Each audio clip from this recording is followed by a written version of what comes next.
नमस्कार मुलांनो. तर इयत्ता 8वी बालभारती या पाठ्यपुस्तकातून आज आपण पहिली कविता पाहणार आहोत. हा भाग 1 आहे. चला, कवितेचं नाव आहे भारत देश महान. आपण ज्या देशामध्ये राहतो त्याचं नाव आहे भारत देश. तर भारतामध्ये आपण राहतो तर त्याबद्दल ही कविता दिलेली आहे आणि भारत देशाला महान असं म्हटलेलं आहे. तर याचे कवी कोण आहेत? माधव विचारे. प्रसिद्ध कवी व लेखक. त्यांच्या विविध विषयांवरील काव्यरचना प्रसिद्ध आहेत. देशभक्तीने ओतप्रोत भरलेल्या रचना हे त्यांच्या काव्याचे वैशिष्ट्य आहे. म्हणजे ज्या वाचल्यानंतर ना आपल्याला अगदी म्हणजे देशाबद्दलचं प्रेम असं वाढतं. ओतप्रोत भरलेल्या अशा म्हणून सांगितलेलं आहे, त्यासाठी वड दिलेला आहे. हिमालयाच्या शिखरांनी सुशोभित असलेल्या आणि गंगा यमुनेमुळे सुपीकतेचे, सुपीक म्हणजे जिथे भरपूर छान शेती होते, सुपीकतेचे वरदान लाभलेल्या भारतभूमीला शौर्याची आणि पराक्रमाची मोठी परंपरा लाभली आहे. शौर्य परंपरा शिवाजी महाराजांना, महाराणा प्रताप, राणी लक्ष्मीबाई यांना पाहिल्यानंतर आपल्याला कळतं की आपल्या देशामध्ये किती विविध असे शूरवीर होऊन गेलेले आहेत. प्रस्तुत गीतातून समता आणि विश्वशांती ही मूल्ये जपण्याचा संदेश दिला आहे. कशाचा दिला आहे? समता आणि विश्वशांती. प्रस्तुत गीत हे गीत पुष्पांचा फुलेरा हे पुस्तक आहे, त्याच्यातून घेतलेलं आहे. या संपादित काव्यसंग्रहातून घेतलेले आहे. जर तुम्हाला प्रश्न आला, ही कविता जी भारत देश महान ही कविता कोणत्या काव्यसंग्रहातून घेतलेली आहे, तर गीत पुष्पांचा फुलोरा असं तुम्ही लिहू शकता. ठीक आहे मुलांना. चला तर आपण आता सुरुवात करूया कवितेला. खूप सुंदर कविता आहे. ऐका, वाचा, म्हणा. आता इथे तुम्ही पाहू शकता विविध पर्वत पण दिलेले आहेत. त्यानंतर इथे किल्ले दिलेले आहेत. म्हणजे आपल्याला माहिती आहे शिवाजी महाराज वेगवेगळे जे राजे होऊन गेलेले आहेत. आपण इतिहासामध्ये खूप काही शिकलेलो आहोत, तर त्याच्यातून आपल्याला कळेल. आणि ते एक शाहीर दिसत आहे. शाहीर काय करतात? ते आपल्या देशाचं गुणगान करत असतात. तर आपण इथे पाहूया आता ते काय म्हणत आहेत. चला आपण सुरुवात करूया.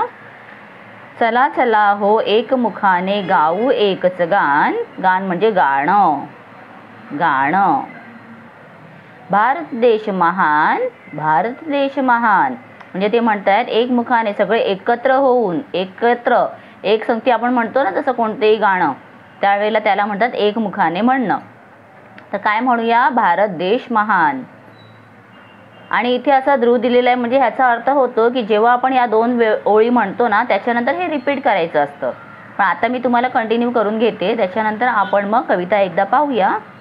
हिमालयाची हिमशिखरे ती भारतभूच्या शिरी डोलती. भारतभूच्या शिरी म्हणजे आता तुम्ही भारताचा नकाशा जर पाहिला, जर तुम्ही भारताचा मॅप पाहिला तर त्याच्यामध्ये वरचा जो भाग आहे इथे काय आहे? हिमालय आहे. बरोबर. म्हणजे हे काय आहे? भारताचं शीर म्हणजे डोकं. शीर म्हणजे काय? डोकं आहे. ठीक आहे. तिथे कोण डोलत आहेत? तर हिमालयाची हिमशिखरे. हिम म्हणजे काय?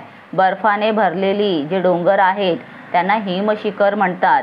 गंगा यमुना आणि गोमती घाली ती पवित्र स्नान. आणि गंगा यमुना गोमती ह्या सगळ्या काय आहेत? नद्या आहेत. तर या नद्या काय करत आहेत? जणू आपल्याला पवित्र स्नान घालत आहेत. स्नान म्हणजे आंघोळ घालत आहेत. ठीक आहे.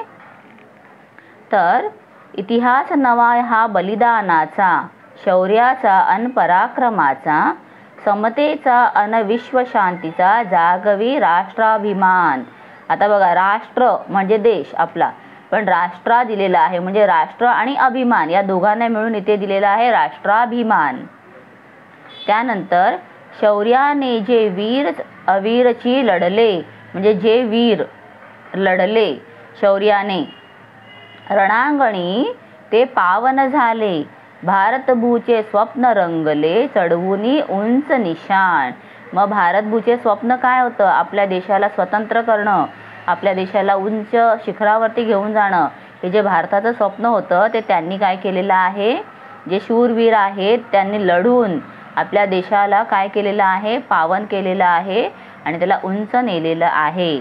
उंच निशाण. निशाण म्हणजे काय आहे? आपल्या भारताचा जो ध्वज आहे तिरंगा त्याला काय केलेलं आहे? उंच केलेला आहे. ठीक आहे, असे ते म्हणतात. तर खूप सुंदर कविता आहे. चला तर आपण ना हिला आता थोडंसं आपण छान एकदम चाल देऊया आणि म्हणूया. तुम्हाला आवडली तर तुम्ही सुद्धा अशा प्रकारे म्हणू शकता. चला चला हो एकमुखाने गाऊ एकच गान, भारत देश महान, भारत देश महान. हिमालयाची हिमशिखरे ती भारतभूच्या शिरी डोलती, गंगा यमुना आणि गोमती घालती पवित्र स्नान. भारत देश महान, भारत देश महान. इतिहास नवा हा बलिदानाचा, शौर्याचा अन पराक्रमाचा, समतेचा अन शांतीचा जागवी राष्ट्राभिमान. भारत देश महान, भारत देश महान.